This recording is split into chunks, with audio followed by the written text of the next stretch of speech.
آپ نے فرمایا جو کثرت سے استغفار کرے گا اللہ ہر تنگی سے اسے نکالے گا، پریشانیوں سے بچائے گا، اللہ وہاں سے رزق دے گا جہاں سے وہموں گمان بھی نہیں، اللہ وہاں سے کام بنائے گا جہاں سے وہموں گمان نہیں۔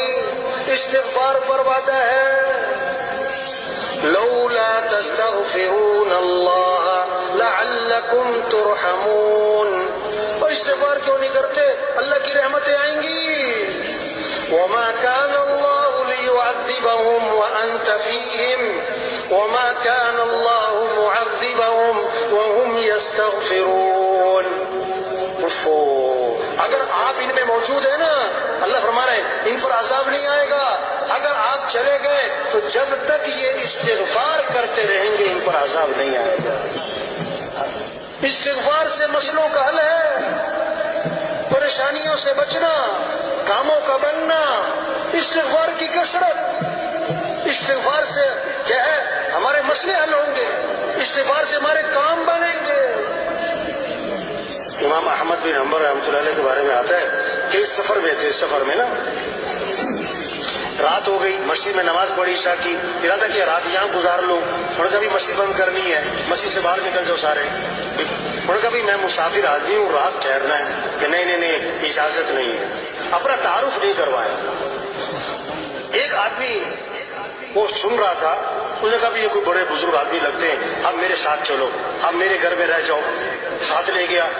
اب وہ آٹا گوند روٹیاں پکاتا تھا، وہ تندور کا کام، آٹا گوند رہا ہے، استغفر اللہ استغفر اللہ، روٹی پکا رہا ہے استغفر اللہ، لیٹ رہا ہے استغفر اللہ، اٹھ رہا ہے استغفر اللہ استغفر اللہ، بڑی استغفار۔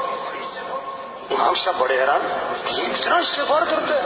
اس کو پوچھا بھائی تم بڑا استغفار کرتے ہو، کیا فائدہ ہے اس کا؟ انہوں نے کہا جی میرے بڑے مسائل تھے، جب سے میں نے استغفار کی کثرت کی ہے اللہ نے میرے مسئلے حل کر دیے، اور میں جو اللہ سے مانگتا ہوں اللہ میری دعا قبول کر لیتا ہے۔ بس ایک دعا رہ گئی ہے، ایک دعا ابھی تک قبول نہیں ہوئی، باقی میری ساری دعائیں قبول ہو گئی، جو مانگ تو مل جاتا ہے، ایک دعا نہیں ہوئی۔ وہ کون سی دعا ہے جو قبول نہیں ہوئی؟ کہ میں نے ایک نام سنا ہے امام احمد بن حنبل، کوئی بڑے بزرگ آدمی ہیں، میں نے اللہ سے دعا مانگی ہے کہ اللہ میری کبھی ان سے ملاقات تو کروا دے، بس یہ دعا رہ گئی ہے، باقی ساری قبول ہو گئی۔ انہوں نے کہا اللہ کے بندے تیری وہ دعا بھی قبول ہو گئی، میں جو تیرے سامنے بیٹھا ہوں احمد بن حنبل ہی بیٹھا ہوں، اور مجھے لگتا ہے تیرا استغفار ہی مجھے کھینچ کے لایا ہے۔ عقل سے نہیں مسئلے حل ہوتے، ذہانت چالاکی ہوشیاریوں سے نہیں ہوتے، اللہ کو ساتھ لینا ہے۔ جیسے کسی کا مسئلہ پھنسا ہوتا ہے نا کہ جی فلاں وزیر صاحب کو بیچ میں ڈالو، کہ فلاں آئی جی صاحب کو بیچ میں ڈالو، کہ فلاں صدر صاحب کو بیچ میں ڈالو، تبلیغ میں پتہ کیا کہہ رہے ہیں؟ اے دنیا کے انسانوں، اپنے مسائل کے حل کے لیے اللہ کو بیچ میں ڈالو، اللہ کو ساتھ لیں۔ کیسے؟ کہ حضرت محمد صلی اللہ علیہ وسلم والے اعمال پر آئیں۔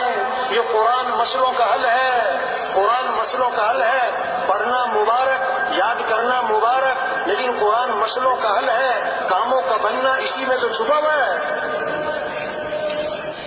بوڑھی اماں دیہات کی رہنے والی، بیٹا پڑھ لکھ گیا، باہر ملک چلا گیا، اب وہاں سے وہ چیک بھیجے اماں کے لیے، ایک چیک آیا، دوسرا آیا، اب وہ چیک لے، اسے پڑھنا وڑھنا تو آتا کوئی نہیں، اس کو چومے اور اس کو چاٹے سنبھال کے رکھ دے، اگلا چیک آیا، چومے چاٹے سنبھال کے رکھ دے۔ اب جناب کئی سارے چیک گھر میں کھانے کو نہیں ہے، فاقے پڑے ہوئے، دوائی کے پیسے نہیں ہیں، مسائل بنے ہوئے اور چیک پہ چیک جمع ہو رہے ہیں، اب اس چیک سے فائدہ کیوں نہیں اٹھا رہی؟ اسے پتہ ہی نہیں اس میں ہے کیا۔ حاجت طبقہ جو قرآن کو چومتا بھی ہے اور قرآن کو رکھتا بھی ہے، اور قرآن بہت اچھی بات ہے قرآن، لیکن قرآن کو سمجھتا، قرآن مسئلوں کا حل ہے۔ بیٹے نے، ابا نے خط لکھا بیٹا میں واپس آ رہا ہوں سفر سے، اتنے بجے رات کو پہنچوں گا ایئرپورٹ، مجھے ایئرپورٹ سے آ کر لے لینا، رات کا وقت ہوگا، اگر نہ آئے تو بڑا مسئلہ بن جائے گا۔ اب بیٹے کے پاس خط آیا، اس نے اس کو چوما اور اس کو باتیں سے لگایا اور اس کو پڑھا اور سینے سے لگایا اور سنبھال کے لپیٹ کے رکھ دیا، ایئرپورٹ لینے نہیں گیا۔ اب ابا جی پہنچے، بڑا پریشانی، بڑی مشکل سے گھر پہنچے، بیٹا میرا خط نہیں آیا تھا، آیا تھا، پڑھا نہیں تھا، پڑھا تھا، میں نے چوما بھی ہے، میں نے تو وہ سنبھال کے رکھا ہوا ہے۔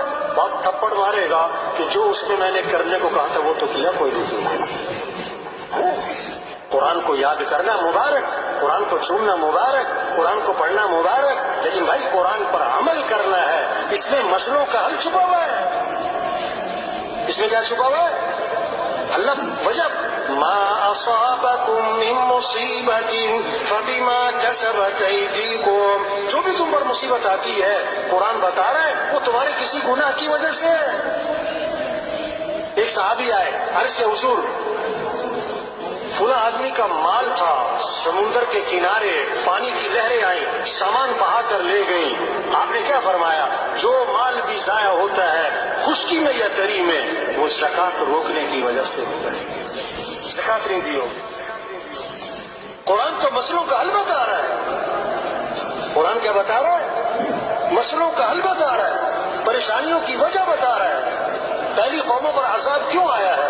اللہ نے ایک وجہ بتائی ہے، ساری قوموں پر عذاب کی قرآن میں ایک ہی وجہ بتائی ہے، فَكُلًّا أَخَذْنَا بِذَنبِهِ، ہم نے ان سب کو پکڑا ان کے گناہوں کی وجہ سے۔ ظَهَرَ الْفَسَادُ فِي الْبَرِّ وَالْبَحْرِ بِمَا كَسَبَتْ أَيْدِي النَّاسِ، جو بھی فساد ہے خشکی میں تری میں وہ انسانوں کی بدعملی کی وجہ سے۔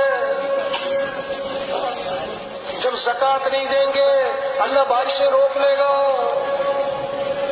جب بے حیائی عام ہوگی، جب بے حیائی عام ہوگی فحش چیزیں عام ہوں گی، فحش چیزیں عام ہوں گی، اللہ کے نبی نے فرمایا ایسی ایسی بیماریاں پیدا ہوں گی جن بیماریوں کے نام تمہارے بڑوں نے کبھی سنے بھی نہ ہوں۔ ایک صحابی آئے، عرض کے حضور رات مجھے بچھو نے ڈس لیا، رات مجھے بچھو نے ڈس لیا، آپ نے کیا فرمایا؟ اگر تم نے یہ دعا پڑھی ہوتی تو بچھو تمہیں نقصان نہ پہنچا سکتا، اعوذ بکلمات اللہ التامات من شر ما خلق۔ اللہ کے نبی کا گزر ہوا، فرمایا تم مجھے پریشان لگ رہے ہو کہ جی ہاں بہت پریشان ہوں، قرضے بھی چڑھے ہوئے ہیں، میں تمہیں ایسی دعا بتاؤں کہ پریشانیاں دور ہو جائیں، قرضے ادا ہو جائیں؟ دعا بتائی، عمل بتایا کہ یہ پڑھا کرو، اللہم انی اعوذ بک من الہم والحزن واعوذ بک من العجز والکسل واعوذ بک من الجبن والبخل واعوذ بک من غلبۃ الدین وقہر الرجال۔ وہ صحابی فرماتے میں یہ دعا پڑھتا رہا، میری پریشانیاں بھی دور ہو گئیں، میرے قرضے بھی ادا ہو گئے۔ تبلیغ میں یہ محنت ہے بھائی، یہ اجتماع اس لیے، یہ کوئی میلہ نہیں ہے، یہ کوئی صرف برکت کی چیز نہیں ہے، برکت بھی ہے اس میں کوئی شک نہیں، ثواب بھی ہے اس میں کوئی شک نہیں، اصل چیز کیا ہے؟ بات کو سمجھنا ہے، بات کو سمجھانا ہے، اپنی زندگی کا رخ صحیح کرنا ہے، اپنی حیثیت کو پہچاننا ہے، اپنی ذمہ داری کو پہچاننا ہے۔ ہم مسلمان ہیں، ہم اللہ کو ماننے والے ہیں، ہمیں اللہ کی ماننی ہے، ہم حضرت محمد صلی اللہ علیہ وسلم کے امتی ہیں، آپ کے بعد کوئی نبی نہیں ہے۔ ہمیں کیا کرنا ہے؟ ہمیں دین کی محنت کرنی ہے، دکان بعد میں، دین کا کام پہلے ہے، دفتر بعد میں، دین کا کام پہلے ہے، ہمیں پہلے یہ محنت کرنی ہے، اسلام چمک جائے، اسلام چمک جائے، اللہ کا کلمہ بلند ہو جائے۔ دکانوں کے چمکنے سے مسلمان نہیں چمکے گا، کاروبار کے چمکنے سے مسلمان نہیں چمکے گا، دفتروں کے چمکنے سے مسلمان نہیں چمکے گا، اسلام چمکے گا تو مسلمان بھی چمکے گا۔ اگر اسلام نہیں چمکتا تو مال کی کثرت، چیزوں کی کثرت، اسباب کی کثرت، اسلحے کی کثرت، اس سے مسلمان کبھی نہیں چمک سکتا ہے۔